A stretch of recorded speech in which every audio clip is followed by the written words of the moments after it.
يا اهلا بيكم، تعالوا بينا النهارده هنعمل تورته ببيضه واحده بس بطريقه جديده النهارده خطيره. شايفين الجمال؟ بجد تجنن. في الخلاط كوبايه سكر، 3 معالق كبار كاكاو خام، وكوبايه زيت وكوبايه لبن. حلو جدا. تمام. معايا بقى 2 كيكه هوهوز من اللي بتتباع في السوبر ماركت، دي طبعا كلنا عارفينها. هضربهم كويس في الخلاط واخد منهم كده مج على جنب، واركنه على جنب، ملناش دعوه بيه دلوقتي خالص.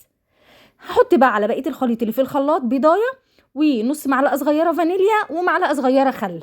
هضربهم ضربتين كويسين وانزل بيهم في بوله كده. تمام. لحد كده الخطوات سهله جدا جدا. كوبايه وربع دقيق، من كوبايه لكوبايه وربع حسب نوع الدقيق بتاعك. معلقه كبيره بيكنج باودر، وهنزل بقى طبعا هقلبها في الدقيق، وبعدين هنزل بيها على الخليط السائل بتاعي، وابتدي اقلب لحد ما القوام بتاع الكيكه بتاعي يبقى بالشكل ده. الله الله. صينية مقاس 22 متبطنة بالسمنة والدقيق عشان ما يلزقش فيها الكيك بتاعنا، وهندخلها على فرن بقى مولعينه من أول ما ابتدينا في الكيك وهو سخن كده على الرف اللي في النص، درجة حرارة 200 يعني متوسطة مثلا. هتقعد حوالي 25 دقيقة. الله الله، خرجت بصوا عالية ازاي ما شاء الله. قلبتها بقى، انا عايزة اللي تحت فوق عشان عايزة السطح بتاعي كده يكون متساوي. كوباية بقى المج اللي احنا ركناه على جنب فيه الصوص بتاعي، وانزل بيه كده زي ما احنا شايفين.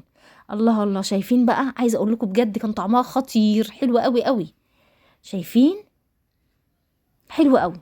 الله الله، بصوا عالية ازاي.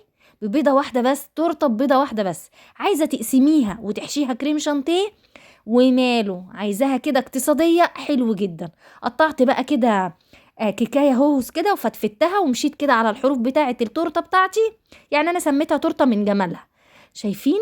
وعملت الشكل ده زي ما احنا شايفين، اللي هو الحروف اللي على الحرف المدور ده كيكاية هوس كده متقطعة.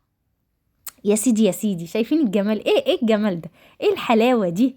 شوية صوص شوكولاتة كده بقى باقيين وعيشي يا سلام. حاجة كده تفتح النفس.